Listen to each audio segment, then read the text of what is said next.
பேச்சும் பொருளை நான் இன்னும் ஒரு பெரிய ஒரு பேச்சு பொருள் ஆக்குறேன் பார்த்தியா அப்படின்றது விஜய் அவர்கள் நேற்று ஈவினிங் வந்து ஒரு சம்பவம் வந்து பண்ணிட்டாரு. ஏன்னா இந்த விஷயத்தை வந்து லீக் பண்ணணும், இதை ஒரு பேச்சு பொருள் ஆக்கும் அப்படின்ற மாதிரி கொடுத்துருப்பாரு அப்படின்றத வந்து நினைக்கிறேன். அகேன்ஸ்டாக வந்து நிறைய விஷயங்கள் வந்து சொல்லியிருக்காங்க. இதை வந்து விஜய் ஒவ்வொன்றுத்துக்கும் அட்ரஸ் பண்ணி இதை வந்து சால்வ் பண்ணணும் அப்படின்னு நினச்சா இது 100 பாயிண்ட் அப்படின்றது 1000 பாயிண்ட் ஆகும், 1000 பாயிண்ட் அப்படின்றது 1,00,000 பாயிண்ட் ஆகும். விஜயை பற்றி ஏன் பேசணும், விஜயோட மூமெண்ட்டை பற்றி ஏன் பேசணும்? விஜய் வந்து இத்தனை இட்லி சாப்பிட்டாரு காலையில், இந்த மூக்கில் மூச்சு விட்டார், இந்த மூக்கில் இழுத்தார் அப்படின்றத வந்து ஏன் பேசணும்? இது வந்து விஜய் அவர்களுடைய பிளான் தான். நீங்கள் எங்கெங்கெல்லாம் வந்து நீங்கள் என்னை வந்து அகேன்ஸ்டாக நீங்கள் பேசணும்னு நீங்கள் நினைக்கிறீங்களோ, என்னை பற்றி நீங்கள் பேசாமல் அரசியலும் பண்ண முடியாது, என்னை பற்றி நீங்கள் பேசாமல் நீங்கள் மீடியாவும் நடத்த முடியாது. புள்ளி தான்.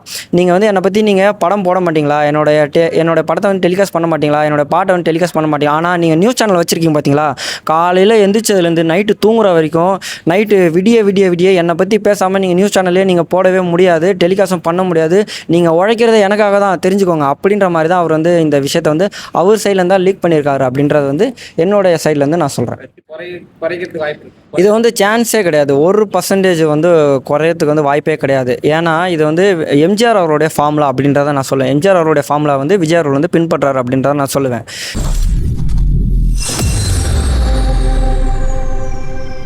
அவர் வந்து திருச்சியை வந்து ஒரு மேரேஜ் கூப்பிட்டு வந்திருக்காங்க. அது வந்து ஒரு ப்ரொடக்ஷன் டீம் தான் கூப்பிட்டு வந்துருக்குது. இருந்தாலும் இந்த டைம் இது தேவையா? இப்போது நம்ம பேச போகிறது என்னென்னா, விஜய் அவர்களுடைய பர்சனல் லைஃப், அவருடைய டிவோர்ஸ் விஷயம் அப்படின்றது இப்போ ஒரு பேச்சு பொருளாகவும் பொருளியா உண்மையா அப்படின்றது தெரியல. ஆக மொத்தத்தில் இங்கே வந்து பேச்சு பொருள் அப்படின்றது இருக்குது. இது ஆரம்பிக்கிறதுக்கு முன்னாடி ஒரு சின்னதாக ஒரு டிஸ்க்ளைமர் எனக்கு நானே அப்படின்றது வந்து கொடுத்துக்கிறேன். எப்பயுமே அடுத்தவங்க வீட்டு பர்சனலையும் அடுத்தவங்க வீட்டு ஜன்னலையும் கதவையும் திறந்து எட்டி பார்த்து அங்கே என்ன நடக்குது அப்படின்றது பேசுகிறது வந்து முழுக்க ஒரு தவறான ஒரு விஷயம். ஸோ இது வந்து அந்த வீட்டுக்குள்ளே, அவங்க வீட்டுக்குள்ளே என்ன நடந்திருக்கு, அவங்க 2 பேருக்குள்ளே என்ன நடந்திருக்கு அப்படின்ற ஒரு விஷயத்தை பற்றி நம்ம பொருளிகள் வந்து பேச போகிறதில்ல. விஜய் அவர்கள் வந்து ஒரு மிகப்பெரிய செலிபிரிட்டியும் கூட. கட்சி ஆரம்பித்து இன்றைக்கி 2026 எலெக்ஷனில் வந்து போட்டிட்டு சிஎம் கேண்டிடேட்டுக்காக நிற்க போகிறாரு. ஸோ அதனால் ஒரு மிகப்பெரிய செலிபிரிட்டினாலையும் கட்சி தலைவர்னாலையும் வந்து இப்போ மக்களிடையே வந்து ஒரு பொருளி அப்படின்ற ஒரு பேச்சும் பொருளாக போயிட்டுருக்கு. ஸோ அந்த பேச்சும் பொருள்லேருந்து நம்ம வந்து இதை வந்து ஸ்டார்ட் பண்ணலாம். இது பர்சனலாக எனக்கு வந்து நான் ஆல்ரெடி இது வந்து எதிர்பார்த்த விஷயந்தான். ரீசன் ஏன்னா இது எங்கேருந்து ஆரம்பிக்கணும்னா, இது ஒரு எண்டுலேருந்து நான் ஆரம்பிக்கிறேன். என்னன்னா, மாஸ்டர் படத்தோடைய ஆடியோ லான்ச், விஜய் அவருடைய ஒய்ஃப் வந்து மாஸ்டர் படத்தோடைய ஆடியோ லான்ச்சில் தான் லாஸ்ட்டாக அட்டன் பண்ண ஃபங்க்ஷன். அதுக்கப்புறம் நடந்த ஆடியோ லான்ச் ஃபங்க்ஷன்லையும் சரி, இல்லை சக்ஸஸ் மீட்லேயும் சரி, அவங்களோட ஒய்ஃப் வந்து அவர் கூட்டிகிட்டு வரலன்னு சொல்லலாம், இல்லை அவங்களோட ஒய்ஃப் வந்து வரலை அப்படின்றது மாதிரி கூட சொல்லலாம். லாஸ்ட்டாக அவருடைய படம் ஜனநாயகன், அந்த படத்துடைய ஆடியோ லான்ச்சுக்கும் வந்து விஜய் அவர்களுடைய ஒய்ஃப் வந்து அட்டன் பண்ணலை அப்படின்ற மாதிரி ஒரு விஷயம் இருக்குது. இப்போது விஜய் அவருடைய ஒய்ஃப் அவங்க சைடில் தான் இந்த டிவோர்ஸ் விஷயம் வந்து அப்ளை பண்ணியிருக்காங்க. செங்கல்பட்டு கோர்ட்டில் வந்து அப்ளை பண்ணியிருக்காங்க வக்கீல் மூலமா அப்படின்னு வந்து சொல்லிகிட்டு இருக்காங்க. அது எந்த வகையில் உண்மை அப்படின்றது தெரில. இருந்தாலும் ஒரு 2 பக்கம் 3 பக்கம் அறிக்கைன்ற மாதிரி ஒரு A4 ஷீட்டில் கோர்ட்டில் வந்து ஆர்டர் கொடுத்துருக்காங்க. அதாவது கோர்ட்டுக்கு வந்து அப்ளை பண்ணியிருக்காங்க அப்படின்ற மாதிரி வந்து சொல்லியிருக்காங்க. அதுலேயே வந்து நிறையா கேள்விக்குறி நிறையா கொஸ்டின்ஸ்லாம் அப்படின்றது இருக்குது.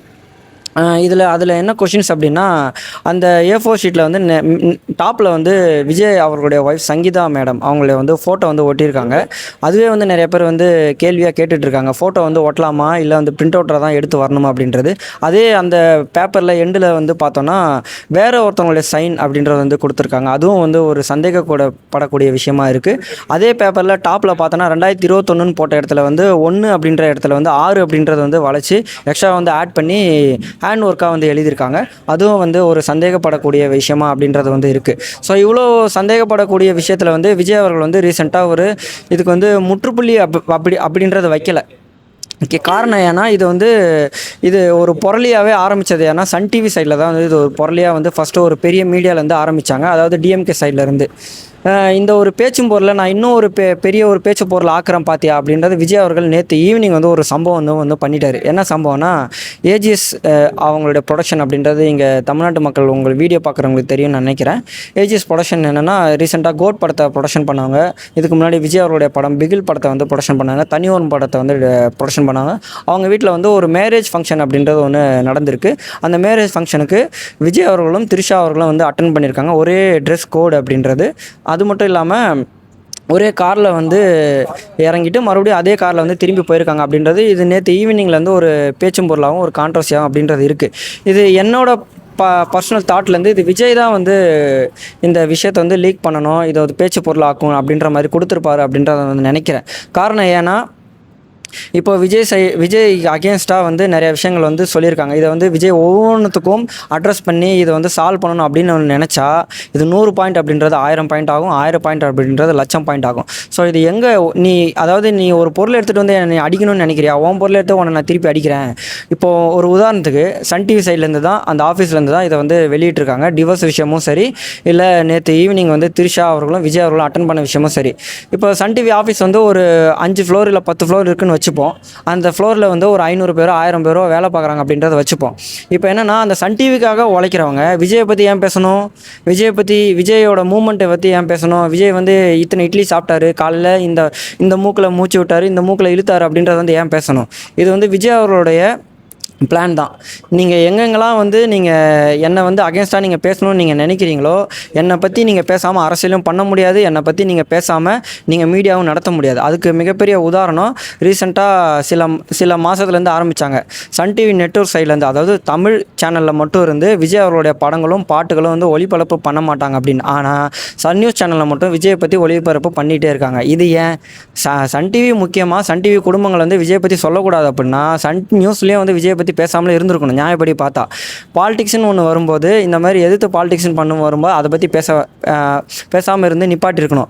ஸோ இது வந்து விஜய் அவர்கள் வந்து ஆரம்பித்த ஒரு புள்ளி தான். நீங்கள் வந்து என்னை பற்றி நீங்கள் படம் போட மாட்டிங்களா, என்னோட படத்தை வந்து டெலிகாஸ்ட் பண்ண மாட்டிங்களா, என்னோட பாட்டை வந்து டெலிகாஸ்ட் பண்ண மாட்டீங்களா. ஆனால் நீங்கள் நியூஸ் சேனல் வச்சுருக்கீங்க பார்த்தீங்களா, காலையில் எந்திரிச்சதுலேருந்து நைட்டு தூங்குற வரைக்கும், நைட்டு விடிய என்னை பற்றி பேசாமல் நீங்கள் நியூஸ் சேனல்லே நீங்கள் போடவே முடியாது, டெலிகாஸ்டும் பண்ண முடியாது.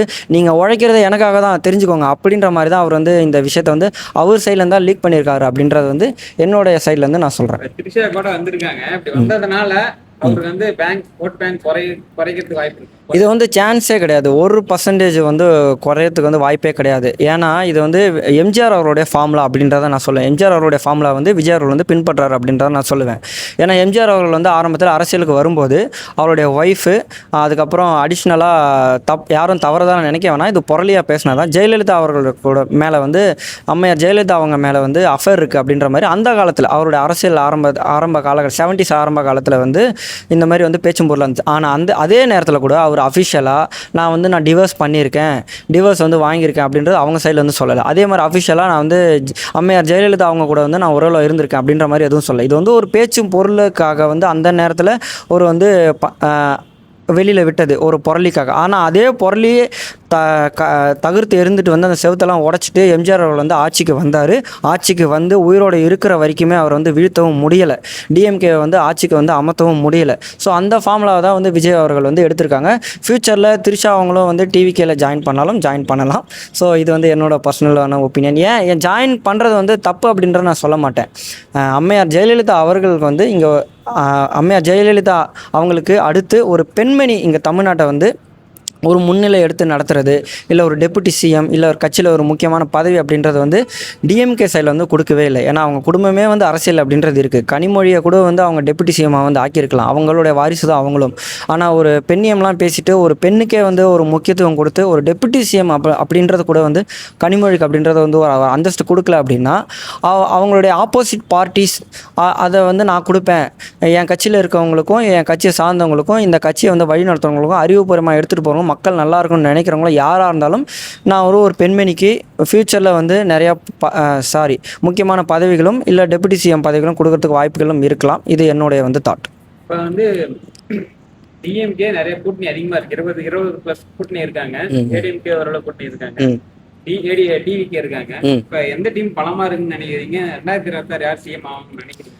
இப்போ வந்து டிவிகே தாண்டி மற்ற 2 கட்சிகள் டிஎம்கே அப்புறம் வந்து ஏடிஎம்கே இவங்க வந்து கூட்டணி வந்து தான் சைடில் வச்சுட்டு தன்னை ஒரு பலசாலியாக தான் காமிச்சிக்கிட்டு இருக்காங்க. இப்போது ஃபார் எக்ஸாம்பிள் விஜய் அவர்கள் வந்து மக்கள்கிட்ட ஒரு பரப்புரை பண்ணுறாங்க அப்படின்னா அதை அப்படியே காப்பி பேஸ்ட் பண்ணி ட்ரெஸ் கோட்லேருந்து துண்டை வீசி அடிக்கிறதுலேருந்து வேனில் வர்றதுலேருந்து ரேம்ப் வாக் பண்ணுறதுலேருந்து டிஎம்கே சைடு வந்து காப்பி அடிக்கிறாங்க. ஏன் அவங்க கட்சியில் அறிவாளிகளே இல்லையா? எவ்வளோ அறிவாளிகள்லாம் இருக்காங்க. மேடைக்கு மேடை வந்து பெரியாரை பற்றிலாம் பேசுகிறாங்க. இப்போ பெரியாரை பற்றி பேசுகிறவங்ககிட்டலாம் அறிவு வந்து கொட்டி கிடக்கும். ஆனால் இப்போ வந்து அவங்கள வந்து யூஸ் பண்ணிக்கவே மாட்றாங்க. கம்யூனிசம் சார்ந்தவங்க கிட்டே வந்து அறிவுலாம் வந்து கொட்டி கிடக்கும். அவங்கள வந்து இப்போ யூஸ் பண்ணிக்கவே மாட்றாங்க. தேவையில்லாமல் யார் பேச்சே கேட்டுட்டு, சார் விஜய் பண்ணுறாரு, நம்ம எதுக்கு யோசிச்சுக்கிட்டு, விஜய் பண்ணுறாருல அதை அப்படியே கட் காப்பி பேஸ்ட் பண்ணிவிட்டு அதே ட்ரெஸ் கோட்லேயும் சரி, அதே மாதிரி ரேம்ப் வாக்லேயும் சரி, அதே துண்டை வீசுறதும் சரி, அந்த மாதிரி வந்து பண்ணிட்டு போயிடலாம் அப்படின்றத நினைக்கிறாங்க. இது வந்து டிஎம்கே சைடில் இருக்குது. ஆப்போசிட் இதுக்கு முன்னாடி ஆண்ட கட்சி ஏடிஎம்கே சைட்லேருந்து அவங்க வந்து மக்கள் பிரச்சாரம் அப்படின்றது இன்னும் வந்து வலுவாக ஸ்டார்ட் பண்ணலையா அப்படின்றது என்னுடைய வந்து கேள்வி. இதில் அடிஷ்னலாக வந்து இன்னொரு விஷயம் ஒன்று அவங்க வந்து அறிக்கை வந்து சொல்லியிருக்காங்க. பெண்களுக்கு ஆல்ரெடி இங்கே வந்து இலவச பேருந்துகள் அப்படின்றது வந்து டிஎம்கே சைடில் வந்து கொடுத்துருக்காங்க.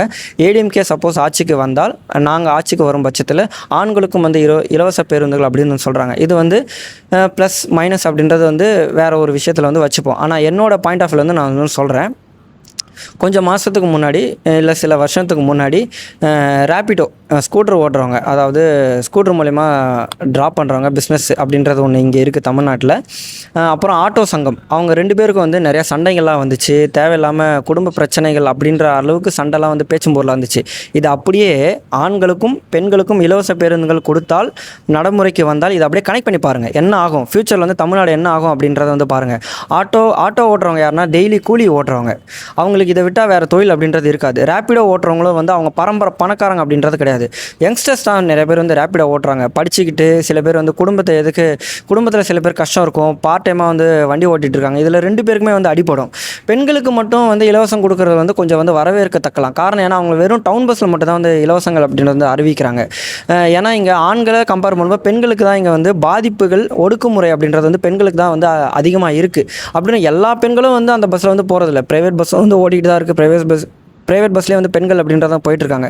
ஸோ ஒன்று இலவச பேருந்துகள் அப்படின்றது பெண்களுக்கு மட்டும் கொடுக்கறது வந்து கொஞ்சம் அடிஷ்னல் நல்லதாக நான் பார்க்குறேன். என்னோட பர்சனலாக ஆண்களுக்கும் கொடுக்கறது அப்படின்னா 2 பேருக்கும் கொடுத்தா இந்த மாதிரி விஷயங்கள் ஃப்யூச்சரில் கண்டிப்பாக வந்தாலும் ஆச்சரியப்படுறதுக்கு இல்லை. இந்த மாதிரி ஆட்டோ அப்படின்றது ஸ்கூட்டர் அப்படின்றது தொழில் வந்து பெரும்பாலும் நிறையா வந்து அடி வாங்கும். இது வந்து என்னுடைய பர்சனல் ஒப்பீனியன். டிஎம்கே போனது டிவிகே ப்ளஸ்ஸா மைனஸா? டிஎம்கே ப்ளஸ்ஸா மைனஸ்? டிஎம்கே வந்து இது வந்து ப்ளஸ் அப்படின்றத தாண்டி அவங்க வந்து வலுக்கட்டாயமாக டிவிகேக்கு போகாமல் இழுத்து பிடிச்சி வச்சுருந்துருக்காங்க. ஏன்னா காங்கிரஸ் கட்சியில் ஒரு 70% ஆஃப் மெம்பர்ஸ் அதில் இருக்கிறவங்கள வந்து டிவிகே கட்சிக்கு போகலாம் அப்படின்ற மாதிரி தான் வந்து பேசி ராகுல் காந்தியை வந்து புஷ் பண்ணணும் அப்படின்ற மாதிரி பார்த்துட்டு இருந்திருக்காங்க. காரணம் ஏன்னா அவர் சப்போஸ் ஆட்சி பிடிச்சால் 2024 விஜய் அவர்கள் வந்து ஆட்சி பிடிச்சால் கட்சியில் வந்து பதவியில் வந்து பங்கு தரேன் அப்படின்ற மாதிரி வந்து அவர் வந்து பதவியில், அதாவது மினிஸ்டர் பதவிஸ் அந்த மாதிரி வந்து அவர் வந்து சொல்லியிருந்தார். ஸோ அது வந்து தராங்களே, நம்ம ஏன் அங்கே போகக்கூடாது அப்படின்ற மாதிரி வந்து காங்கிரஸ் கட்சியில் வந்து நிறைய பேர் பேசினாங்க. சரி, இது ஒருவேளை போயிட்டா நம்ம நிலைமை என்ன ஆகும்? ஏன்னா இதுக்கு முன்னாடி நிறைய பேர் வந்து அட்ரஸ் பண்ணியிருக்காங்க. அம்மையார் ஜெயலலிதா அவங்களை வந்து அட்ரஸ் பண்ணியிருக்காங்க. டிஎம்கே கட்சியை நிறைய பேர் அட்ரஸ் பண்ணவங்களும் டிஎம்கே கூட்டணி இல்லாமல் இங்கே இது வரைக்கும் ஆட்சி அமைச்சதாக வந்து சரித்திரமே இல்லை அப்படின்ற மாதிரி அட்ரஸ் பண்ணியிருக்காங்க. ஸோ இந்த பயத்தினால மூலியமாகவும் காங்கிரஸ் வந்து இழுத்து பிடிச்சி வச்சுருப்பாங்களோ அப்படின்ற மாதிரி. ஒருவேளை காங்கிரஸ் வந்து டிவிகே சைடில் அமுச்சு விட்டுருந்தாங்கன்னா வேறு என்ன கட்சி வந்து பெரிய கட்சி வந்து இங்கே கூட்டணியில் இருக்குது? பிஜேபி எதிர்க்கிறது வந்து காங்கிரஸ். பிஜேபி கூட கூட்டணி வைக்க முடியாது. பிஜேபி ஆல்ரெடி வந்து ஏடிஎம்கே கூட கூட்டணி வச்சுருக்காங்க. இப்போ டிஎம்கே வந்து தனிச்சு போட்டிருச்சு அப்படின்னா மிகப்பெரிய வீக்னஸ் அப்படின்றது ஆகிடும். இப்போ டிஎம்கே சைடில் வந்து அவங்க வந்து ஒரு பலசாலியாக காமிச்சிக்கிறதுக்காக காங்கிரஸை வந்து இழுத்து பிடிச்சி அவங்க தக்க வச்சுக்கிட்டு இருக்காங்க. ரிசல்ட்டை பொறுத்து தான் வந்து நம்ம வந்து பார்க்கணும்.